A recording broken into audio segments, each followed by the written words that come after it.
hustling my whole life. And look where it's gotten me. Let's make it stop.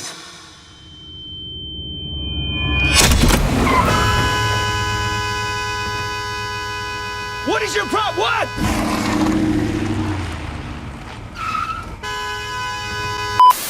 What's going on, everybody? Welcome to the channel. My name is Owie. I got my co-host, Cousin Dustin, with me today. We're going to be giving our review of the new Netflix series Beef, starring Steven Yeun and Ali Wong, and is about two strangers that develop a bitter rivalry after one bad day, including a bad road rage incident. And that's really the synopsis of the show. You see these tensions and situations rise and escalate between these two complete strangers in Danny, a struggling contractor, and Amy, a self-made entrepreneur, successful in the art world. Two complete strangers that have nothing in common, one bad day on the road, and we get this whole 10-part episode, which I gotta say, I liked it. I had a good time watching this series. It's like a dark comedy drama.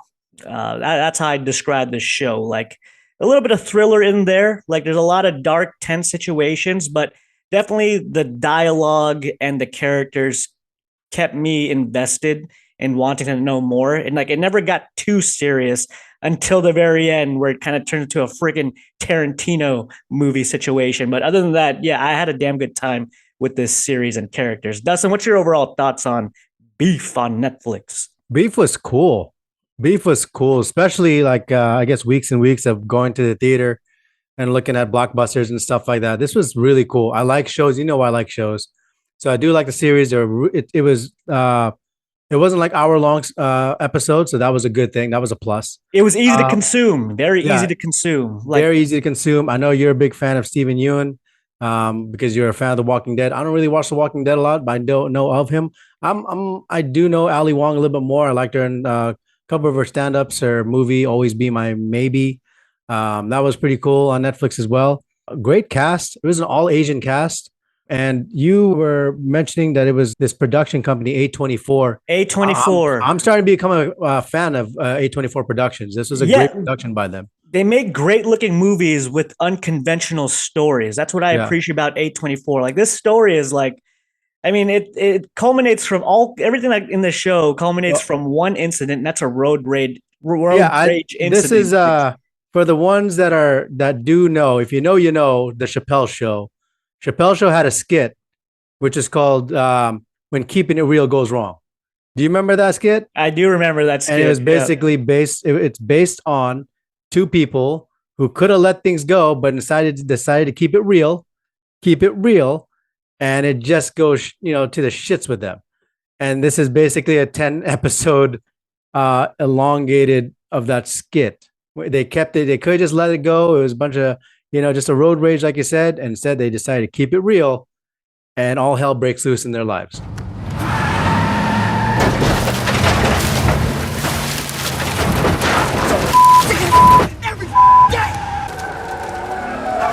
What are you doing? Whoa. Stop. And I think what was great was you had two characters from opposite ends of the spectrum, two different lives. And I think that helped the plot move along. If they were just two rich people or two people from the same neighborhood, it probably would have been boring. But because their lives couldn't be any more different. It was great. Yeah, you had Danny, who's like kind of the fake it till you make it type of guy. He's kind of a shitty contractor trying to start his business up to help his family. So that's a little bit relatable. He's trying to, keep his younger brother in check and keep him with him. And in the beginning, I was like, okay, I relate more to Danny way more than Amy, because Amy's kind of the rich, successful entrepreneur. Me, I'm a blue collar type of guy. So I was like, okay, I can relate to Danny. But the more the show goes on and the more you learn about these two characters, and these characters aren't good people at all. They're very flawed. They're very petty. These are two petty sons of bitches in the characters of Danny and Amy. And they're both very manipulative, and they got main character syndrome where they think everything revolves around them. But I related more to Danny in the beginning. But as the show goes on, like I said, you do learn more about these two characters. And yeah, these aren't very good people, but I still was intrigued with their situation and their storylines because this was an intriguing story. So I did like the writing with these two characters. I'll say I that. did. Yeah, I think it was cool episode to episode. The your emotions kind of teeter tottered. You were kind of team Ali Wong, which is play Amy, then team Danny, which is played by Stephen Yun, and yeah, it just showed them they were good on one episode, and you're like, okay, I'm leaning towards this guy, and then you went back the other way to lean towards Amy. But both of them, the characters were very, very similar in so many ways. It's like you said, they're both manipulative, both despicable. They're both users, and they both ruined everybody's lives around them throughout this whole story. I love how every single character within each other's family or friendships were involved, and there was really no character that was useless in this story. I don't think any story was just like, I don't think any character was the throwaway character in this. Every single, no matter how minute they were, they had a part to play in this debacle of I guess this war between them. It was Yeah, great. It was great writing. yeah, good writing. And there's a lot of side characters, like you said. Like there's a lot of side characters, but we never delved too much into the side characters and their situations. Not Yeah, enough where it detracts from like the main two characters. Like everything centers around them. But we got just enough storylines with like the side characters, like the younger brother, Isaac, the cousin, played by David Cho. He that was was probably my one of my guy. favorite That guy was characters. awesome. The shady criminal cousin who He I think was awesome. we all have a relative like that in some Yeah. way or some form. So yeah, there's a lot of interesting side characters, but yeah, like you said, we got a good balance of perspective between both characters. Who they were both pieces of shit, but they were still likable because both actors have so much charisma to them, like Stephen Yeun and Amy Wong. I was more invested in Stephen Young's character because Amy Wong, I didn't really relate to her, and I found her to be the more the sadistic one because she's the character that had her everything together on the outlook. Like she had the successful business, she was rich as hell, and had a beautiful family. But messing with Stephen Yeun's character and this beef and rivalry that she was addicted to kind of made her a little bit more sinister to me because that was like her escapism from her mundane life, and was she was like addicted. And they were both addicted to this rivalry they had. So whenever like shit went wrong in their life, they'd kind of cling on to this rivalry that they had with each other just as a form of escapism. It's like they needed this type of a beef and feud to keep Yeah. the drive in their life going. So I was it was like kind of I was kind of team Steven Yeun, aka Danny Cho, in the series. But my thing with Danny Cho was is that he I think Tim he purposely ruined everybody's lives around him. Whereas kind of Amy Lau, her character, you were just kind of collateral damage in this war. Danny purposely ruined and used everybody and his life around him. So that was just the other thing where you can kind of go towards Ali Wong's character, because if you were in her life, you were just you were like accidentally thrown into this war, where Danny, he pulled you into this war. He used every single person that was around him to, I guess, to win. That was the whole thing. So because there really isn't a good guy in this one. They both are horrible. They yeah, just have different perspectives and how they want to win over this thing. yeah, and the way the show's set up, like I would kind of compare it to like a modern day. I don't want to get too artsy fartsy, but I would kind of compare it to like a modern day, like Shakespearean tale, if you will. Like you Yeah, have these two characters who are in this like little situation, and that little situation and event just expands and involves a huge array of characters, and it boils up to one big event, which it does get to, it does boil up to one big event in the last two episodes, which yeah, I think that was kind of my flaw, was maybe I didn't want it to like boil into like a crazy situation in the finale, but no, it goes off the wall in like the last two episodes, especially episode 9. Shit hits the fan. There might be some death, maybe a little kidnapping, some crazy shit goes down. Like I said, it turns into like a Tarantino type movie towards the end. But it yeah, definitely got I violent. even with that, even with episode 10 where they took the direction of the show, I would say my biggest flaw with the show is the way it ended. Like the last 5 minutes, for everything that we went through, I wanted just a little bit more, and I wasn't really a fan with how like it ended with the last 5 minutes, which I hope this is the end of the series. Like I think even if I wasn't a fan with the way it ended, it should end with this series, just season one, complete story. Yeah. Um, I had a good time Um, with it, but I had no problem with episode 10 the way it ended. Episode 9 was a little too much for me on my end. It had you said Tarantino. I'm gonna go more with the Purge. Had that Purge type of viewing. Like my gosh, they okay. get crazy I in did not episode see this nine. coming. All of this because of a road rage because someone beat the horn too much. You started this. Me. Yeah. Okay, you're the one who backed into me like a psycho. You're the one that flipped me off all roided out and Are you guys leaving, or are you just gonna sit there? What'd you say? What'd you say? Say it again! I dare you to say it again!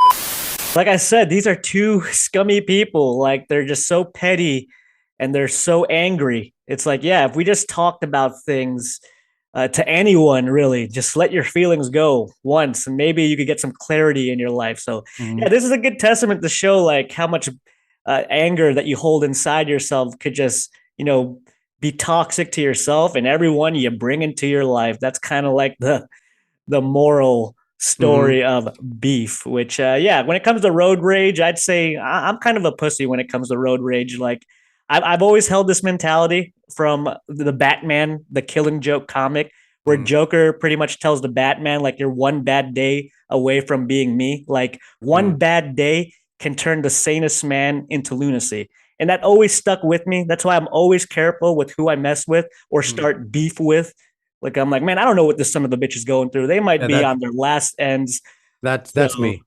Because I am the type to start road rage with people. Like if you cut me off or if you try to do something, I'm like, if you cut me off, it's no biggie. But people that tailgate me, oh, I go after you. Like I'll slow down, then I'll let you pass me, then I'll tailgate your ass, and I'll tailgate you, and I'll tailgate you, and I'll tailgate you, and then all that stuff until you start realizing that I might be the psycho. And really, I'm just having fun with you. But Yeah, you're probably I would never Amy. go out of the car. Yeah, I you would never definitely get be out of the Amy. car and do all that stuff. I wouldn't go that extreme.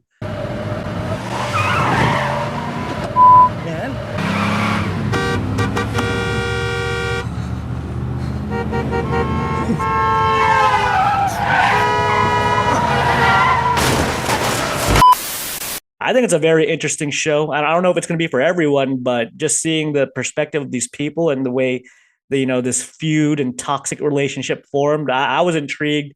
I was entertained. I'm ready to give my rating. Dustin, how about you? Yeah, I mean, you're not the only one. It had 98% of 9% on Rotten Tomatoes, 88 out of 100 on a lot of places. It was a great show, great chemistry for everybody. No, it was watchable. 30 minutes, like I said, nothing crazy. It Like was an like hour long. 35-minute episodes Yeah, after still, it's episode still one. better than an hour. Yeah. Still better than an hour long. Most for me, a great, enjoyable little show. Last show we watched was The Last of Us, and I couldn't stand it anymore. So this was a great break from it. And also, too, I want to point out great soundtrack in this series. It was all like late 90s, early 2000s alternative indie rock. And yeah, I was like, man, I'm digging the soundtrack. I had like Hoobastank, The Offspring, Incubus. I was like, man, there's some good music in this show. yeah. So I did appreciate that. There was, like I said, there the ups and downs in this show. The writing was great. Starting to be a big fan of A24. Their productions are really good, and yeah, Ali Wong and Steven Yeun, great chemistry between both of those guys. They played their characters very well. Yeah. Yeah. Ali Wong did great, but I really think Steven Yeun carried the show for me. I thought he did a great job. Yeah, he was charismatic. Yeah. He's very. I didn't watch. I didn't watch him in Walking Dead. I wasn't a Walking Dead fan, but yeah, he's a very charismatic actor. Yeah. You got to give him that. Yeah. So, Beef, great series. I'm gonna give my rating. The ending. I wanted to give it a 9 out of 10, but that ending just brought it a little back. I'm gonna stick with I'm gonna give it an 8 point. I'll give it an 8.4 out of when all is said and done. Great series though. Definitely, I'd watch the series again, to be honest with you. But I hope they stick it out with season 1 finale. That's it. No season 2. So Yeah, I'm good with season 1. No season 2. I'm gonna go with everybody else, all the professional critics on this one on their sites. I'm gonna go 9 out of 10. I'm gonna give it a 9 out of 10. I like the acting. I love the writing. Again, there was no characters that were wasted. Everybody had to play a part. Everybody had a substantial role. no matter how small you were, and that means a lot in writing and the character arc and all that stuff. The story was great.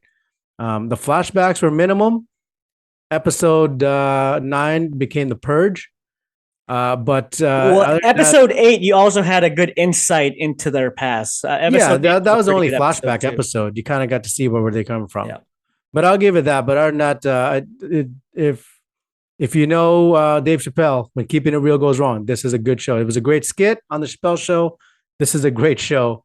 It just elongates everything. It's great. Yeah, Beef was a damn good time, in my opinion. So, to all you people out there with anger issues, go watch Beef, and maybe you'll learn something, and learn not to mess with certain people out there, because it could end up biting you in the ass and all that. So, all right, Dustin, you got anything to say before we check out of here? No, great, great break from all the movies. It was good. This was fun. Yeah, great break from all the blockbuster movies that came out in March and early April, and there was a lot. But if you want to settle down and watch a good bingeable series with, not too long of episodes, definitely watch Beef on Netflix. So post down in the comment section below of what you thought of Beef. If you've seen it, what would you rate it? Let us know. If you like this video, hit that like button, subscribe to this channel as well. If you want to see more from us, make sure you hit that notification bell, and we'll see you all next time. See ya.